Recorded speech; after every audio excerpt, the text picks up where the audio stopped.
제가 이제 오래전에 읽었던 책 중에 김정태라고 하는 작가가 쓴 스토리가 스펙을 이긴다라는 책이 있어요. 이 책에 보면 이 작가가 직접 경험했던 아주 흥미로운 일화가 한 편 등장하거든요. 제가 그 내용 중 일부분을 좀 발췌해서 읽어드리도록 하겠습니다. 얼마 전 출장길에 들렸던 두바이에서 나는 세계 최고의 호텔인 두바이 7성급 호텔을 보았다. 세계 최초의 자기부상 열차와 세계 최대의 쇼핑몰이 함께 어우러진 이 호텔은 세계 어느 도시의 빌딩보다 화려했고 세계 어느 기업의 기술보다도 엄청났다. 이 호텔을 표현하는 수식어로는 언제나 세계 최고, 세계 최대, 세계 최초라는 단어가 따라 붙었다. 그런데 중요한 사실은 그로부터 시간이 얼마 지나지 않은 지금 그 모든 수식어들이 어느덧 다른 나라, 다른 도시, 다른 기업에 의해 갱신되었다는 것이다. 그리고 2009년이 마무리되는 지난 겨울 절대 무너지지 않을 것 같았던 두바이의 주가 폭락 소식이 전해졌다. 두바이를 다녀오고 나서 몇 개월 후에 나는 필리핀의 마닐라 호텔을 방문하게 되었다. 약 100여 년 전에 세워진 이 마닐라 호텔은 미국 아이젠하워 대통령을 비롯하여 비틀즈, 존 웨인, 로버트 케네디 등 수많은 명사들이 묵었던 곳이다. 전쟁으로 인한 손상과 세월의 흔적으로 건물은 예전보다 낡았는데도 지금까지 이 호텔은 전 세계의 여행자들을 불러 모은다고 한다. 그 이유는 바로 이 호텔이 가지고 있는 호텔만의 특별한 이야기 때문이다. 호텔 벽에 직접 쓰여진 시, 호텔만을 위해 작곡된 음악 등등 호텔 곳곳마다 수많은 명사들의 자취가 고스란히 담겨 있어서 호텔 어디에 있든지 실제로 그들과 대화하고 함께 연주하는 듯한 감상에 빠져들게 한다.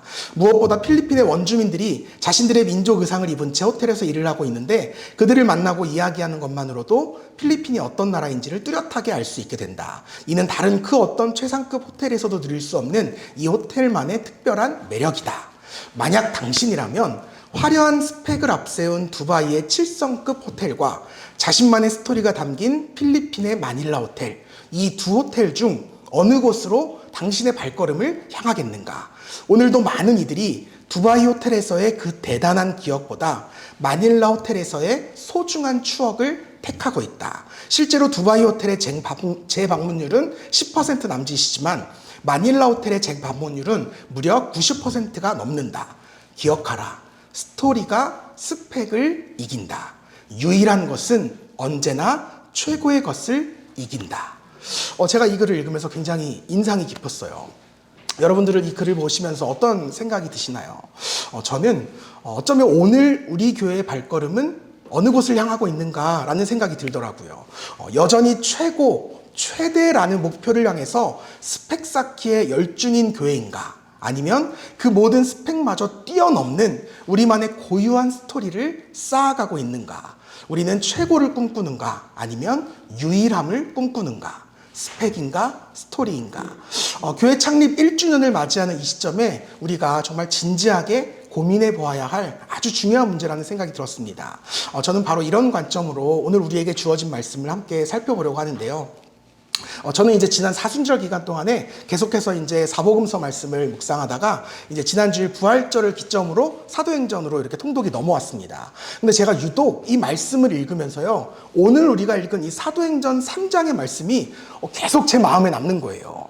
어찌 보면 정말 그동안 숱하게 읽었고 들었고 그랬던 익숙한 말씀이기 때문에 정말 그렇게 큰 감명을 받지 못할 줄 알았는데 이 말씀이 계속 제 마음에 머금러지더라고요.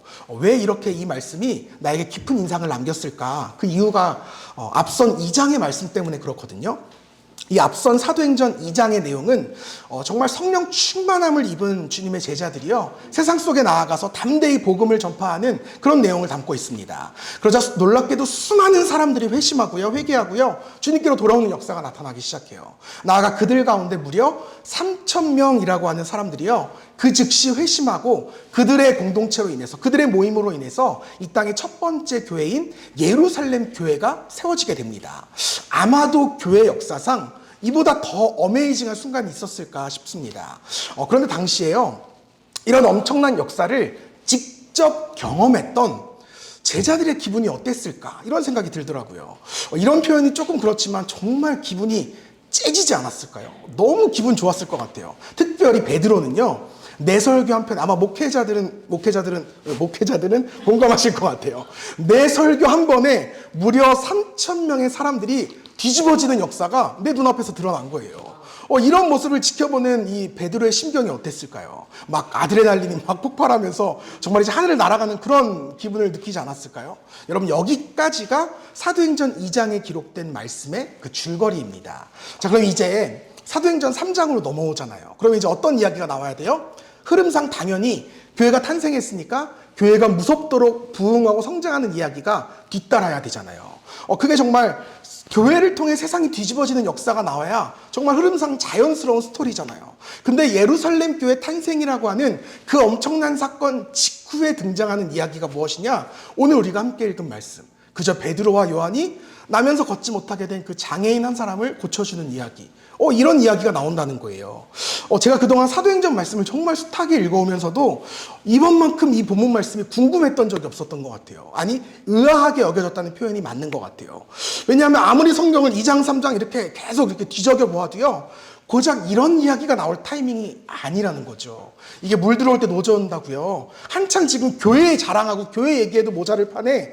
왜 성경은 갑자기 뜬금없이 이 베드로와 요한이 고작 장애인 한 사람에게 집중한 그 이야기를 우리에게 증거하고 있는 것일까요? 제가 그 답을 너무 찾고 싶어서 오랜 시간 성경을 공부하고 연구했어요. 연구하던 중에요, 문득 저한테 이런 생각이 들더라고요. 어쩌면 베드로와 요한이 예루살렘 교회가 탄생하던 그날 밤에 둘이 같이 모인 거예요. 둘이 모여가지고요, 서로 이런 대화를 나누진 않았을까? 지금부터 제가 드리는 말씀은 제 목회적인 상상입니다. 이제 성경에 나온 팩트는 아니고요. 상상이라는 점을 감안하고 좀 들으시면 좋겠어요. 예루살렘 교회가 탄생하던 그날 밤에요, 베드로와 요한이 서로를 얼싸안고 막 감격하면서 서로에게 막 자기가 경험한 놀라운 은혜를 나누기 시작하는 거예요. 요한이 베드로를 향해서 이런 말을 합니다.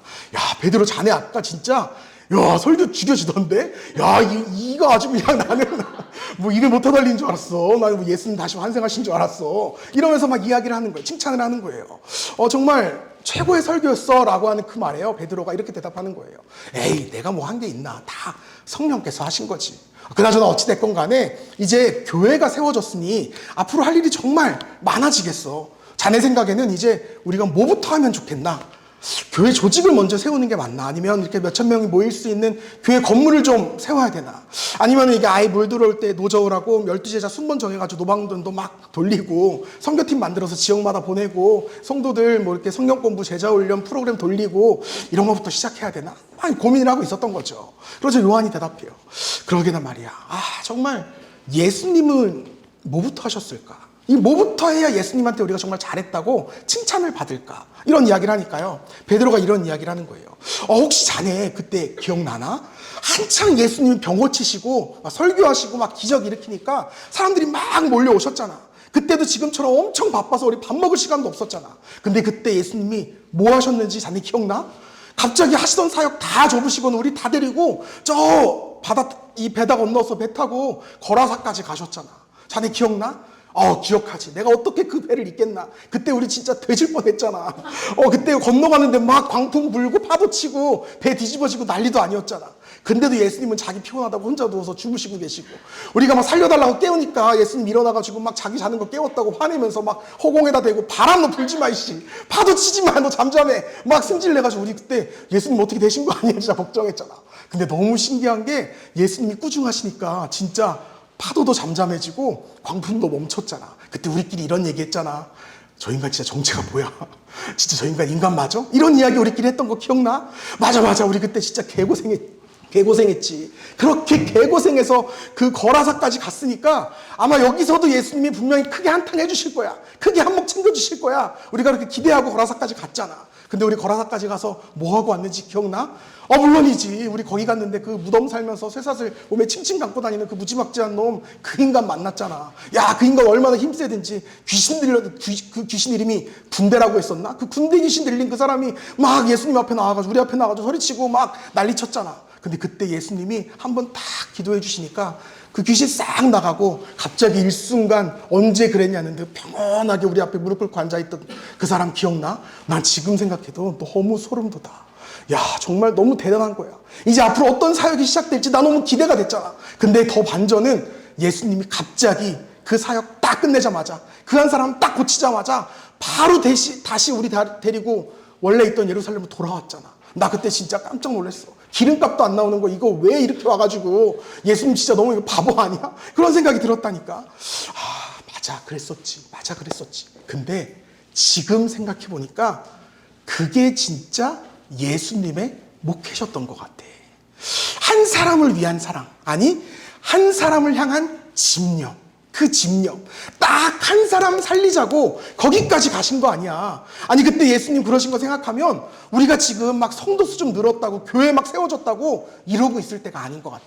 우리도 예수님처럼 한 영혼에게 집중하는, 한 사람에게 집착하고 정말 사랑하는 그 사랑을 우리도 실천해야 되지 않겠어? 그치, 맞아. 우리가 지금 쓸데없이 교회 키울 생각이나 할 때가 아닌 것 같아. 주님께서 우리에게 맡기신 사역은 절대 교회 키우는 사역이 아니야. 오늘도 주님의 도우심이 필요한 그 한 사람 살리는 사명이 주님이 우리에게 주신 사명이지. 우리 한 사람 사랑하고 한 사람 살리는 그 일에 집중해보자. 아마도 그날 밤에 이 베드로와 요한이 서로 이런 대화를 나누지 않았을까. 만약에 정말로 그 둘이 이런 대화를 나누었다고 하면 이어지는 사도행전 3장의 말씀이요, 너무 자연스러운 거예요. 3장이 어떻게 시작하시는지 좀 같이 볼게요. 말씀 좀 같이 읽겠습니다. 읽겠습니다. 시작.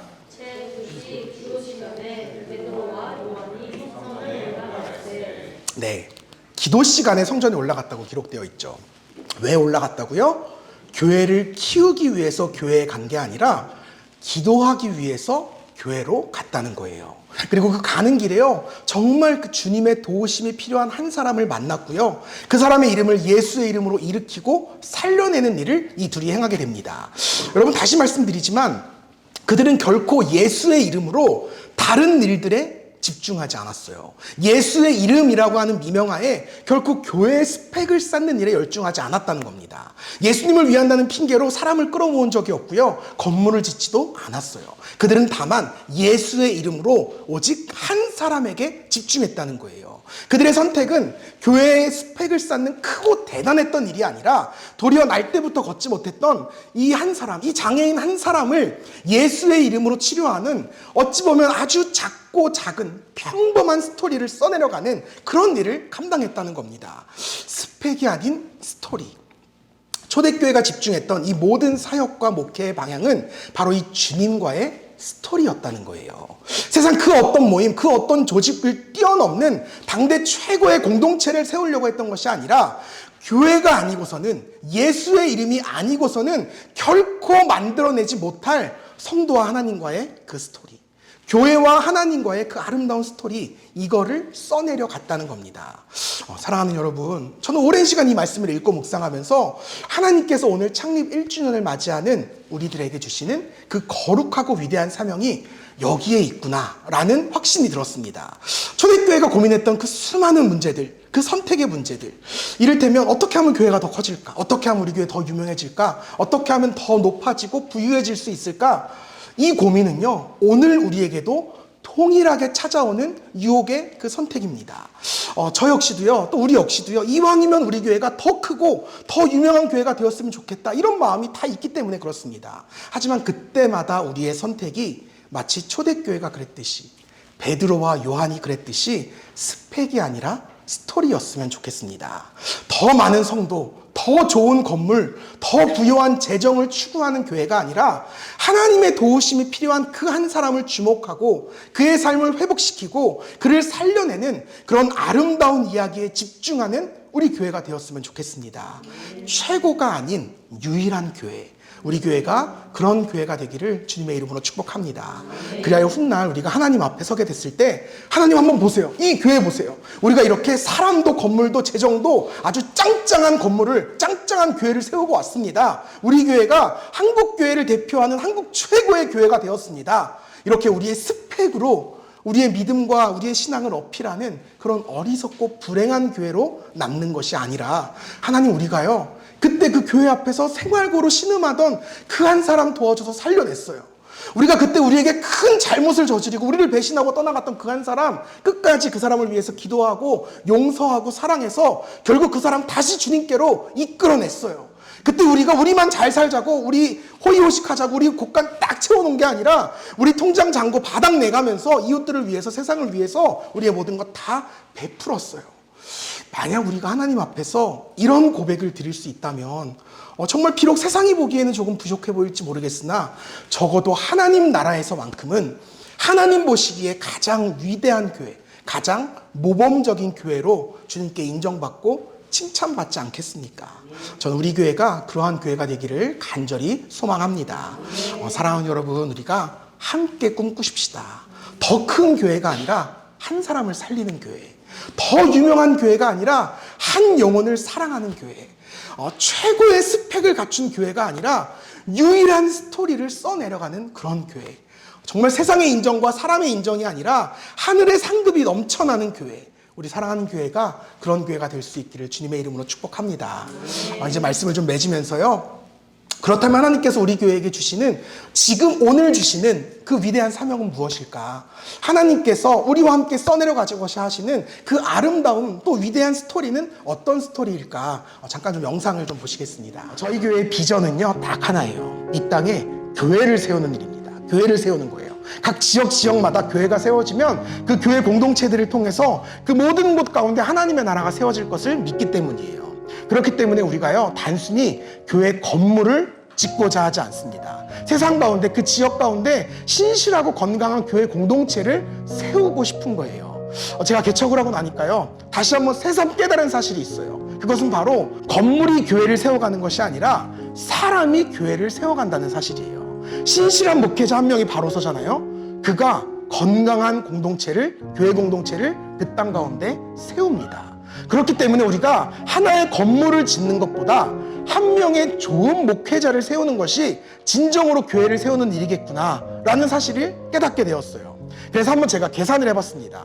요즘 이렇게 교회 건물 하나를 짓는데요, 대략 30억 정도가 든다고 해요, 평균적으로. 그리고 제가 한번 또 계산해 보니까 신학교 등록금이요, 4년간 졸업할 때까지 약 3천만 원 정도라고 합니다. 그러니까 우리가 교회 건물을 하나 짓는다고 생각하고 목사님을 이렇게 키워내는 일에 우리가 헌신하기 시작하면요, 무려 목사 100명을 배출해낼 수가 있는 거예요. 교회를 지으면 교회가 딱 하나 생기는데요, 사람을 키우면 교회가 100개가 생깁니다. 그러면 여러분, 교회를 지어야 할까요? 교회를 세워야 할까요? 교회를 세워야 합니다. 그래서 우리 교회의 비전은 우리는 교회를 짓습니다가 아니라 우리는 교회를 세웁니다입니다. 처음부터 끝까지 우리는 교회를 세웁니다예요. 제가 오랜 시간 이 비전을 위해서 기도하며 준비했어요. 그리고 이제 바야흐로 다가오는 새해부터 본격적으로 이 일을 한번 시작해 보려고 합니다. 물론 우리가 지금 당장 100명의 목사를 배출해낼 수 없겠죠. 지금 당장 100명에게 후원금을 보내줄 수 없습니다. 하지만 한 명은 가능할 것 같아요. 한 명은 가능할 것 같아요. 그래서 한 명부터 시작해 보자는 거예요. 이렇게 시작하다 보면 반드시 100명의 목사, 100개의 교회를 우리가 세울 수 있지 않겠습니까? 사실 저의 솔직한 제 마음의 목표는 1000명입니다. 적어도 1000명이에요. 적어도 1000명의 목회자, 1000개의 교회를 세우고 하나님 앞에 가고 싶다. 이게 솔직한 저의 마음이에요. 그러니까 300억짜리 교회 우리 주변에도 많이 있잖아요. 300억짜리 교회 건물을 하나 짓기보다는 1000명의 신실한 목회자를 세워가자는 거죠. 그러면 우리나라 정말 뒤집어지지 않겠습니까? 1000명의 신실한 목회자가 각자의 지역에서 1000개의 교회를 세워서 하나님 나라를 꿈꿔가면 우리나라 정말 뒤집어질 거라고 생각합니다. 사랑하는 여러분, 이 위대한 사명에 우리가 한번 함께 도전해 봅시다. 우리가 훗날 하나님 앞에 갔을 때 정말 이보다 더 큰 상급이 있을까요? 하나님 앞에 갔을 때, 하나님, 제가 이 땅에서 교회를 100개 세워왔어요. 하나님, 제가 이 땅에서 교회를 1000개 세우고 왔어요. 전 세계의 목회자들을 수없이 섬기다 왔습니다. 정말 이제 하나님 앞에서 당당하게 드리는 이 믿음의 고백이 너무나 가슴 벅차지 않겠습니까?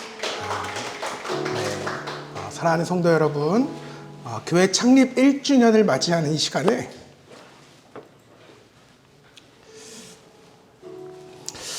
하나님께서 우리에게 도전하시는 가장 분명한 사명, 이 땅에 교회를 세우는 비전은 그 비전을 우리가 그저 꿈이 아니라 현실로 한번 가져와 보려고 해요. 도전해 보고자 합니다.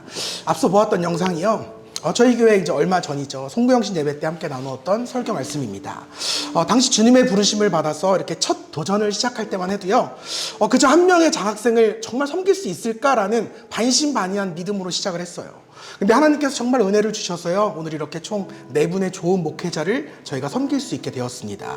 여러분, 이것이 결코 우리의 스펙을 쌓는 일은 아닐 것 같아요. 도리어 이 장학 사업이 더 커지고 번창하고 부흥할수록 우리는 일평생 번듯한 교회 건물은 가지지 못할 것 같아요. 우리의 이 선교 사역은 단순히 우리가 정말 충분하고 넉넉해서 베푸는 사역이 아니라 언제나 우리의 살과 뼈를 깎아내서 세상 앞에 내어주는 그 십자가의 사역이기 때문에 그렇습니다. 그러나 저는 정말 확신합니다. 이것이 우리가 하나님과 함께 써내려가는 놀랍도록 아름다운 스토리가 될 것이라는 걸 확신합니다. 이것이 훗날 우리가 정말 주님 앞에 갔을 때 하나님 앞에 내어드릴 수 있는 가장 큰 자랑이고 상급이고 면류관이지 않을까, 이런 마음의 확신이 들었습니다. 제가 오늘 말씀을 준비하면서요, 이 찬양을 참 많이 불렀어요. 이것이 나의 간증이요, 이것이 나의 찬송일세. 근데 이 찬양을 제가 이제 영어로 보니까요, 가사가 이렇게 돼 있어요. This is my story. This is my song. 우리는 그냥 단순히 스토리를 쌓아간다고 생각을 했는데, 우리가 주님과 함께 써내려가는 이 모든 이야기들이 훗날 우리의 위대한 또 너무 감동적인 간증이 된다는 거예요. 하나님 앞에 다른 무엇이 아니라 이 아름다운 간증이 넘쳐나는 그런 교회가 되었으면 좋겠습니다. 또한 우리 한 사람 한 사람 다 그러한 간증이 넘쳐나시는 여러분 되시기를 주님의 이름으로 축복합니다.